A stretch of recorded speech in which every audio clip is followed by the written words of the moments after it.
In our society, good is the highest compliment we give to a child. A good child is quiet, obedient, and never causes a scene. They are the pride of their parents and the favorite of their teachers. But there is a dark side to this early perfection. For many, being a good child wasn't a choice. It was a survival strategy. If you grew up being praised for your maturity and your lack of trouble, you didn't actually skip the messy stages of childhood. You simply repressed them. You didn't learn how to handle conflict. You learned how to avoid it. You didn't learn how to express your needs. You learned how to disappear. Now, as an adult, that same goodness has mutated into a chronic, paralyzing anxiety. Daniel Kahneman, in Thinking Fast and Slow, describes System 1 as our fast, emotional, and impulsive brain. For a healthy child, System 1 is where play and raw emotion live. But the good child is forced to prematurely activate System 2,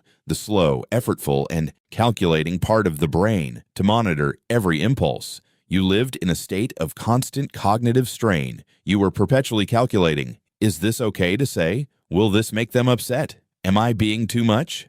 This high-effort monitoring became your default setting. As an adult, you can't just relax because your brain is biologically hardwired to scan for social errors before they even happen. Your anxiety is the sound of a System 2 engine that has been running at redline since you were 5 years old. Jordan Peterson's Rule 1 in 12, Rules for Life, discusses how our posture and serotonin are tied to our place in the hierarchy. The good child occupies a high status in the family, but it is a conditional status. Unlike the rebel who has nothing to lose, you have everything to lose. Your entire identity is built on being the one who doesn't fail. This creates a primordial fear of descending the hierarchy. You aren't good because you are virtuous. You are good because you are terrified of the chaos that follows a single mistake. Your adult anxiety is the weight of a crown you never asked to wear. James Clear's Atomic Habits explains that our identity is a collection of habits. The good child developed a powerful habit loop.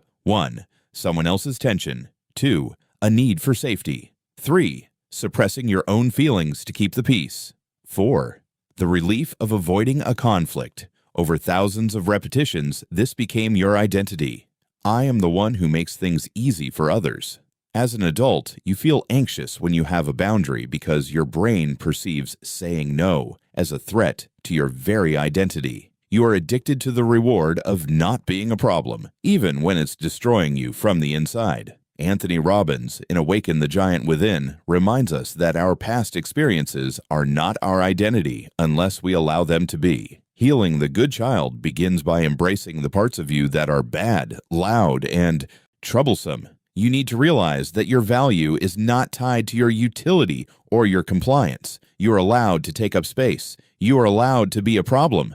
The first step to curing your anxiety is realizing that the good child was just a mask you wore to survive, and it's finally time to take it off. If you were the good child who is now an anxious adult, hit the like button. Drop a comment. What is one bad thing you've started doing for yourself lately? Let's reclaim our voices together. Subscribe for more deep dives. Thanks for watching.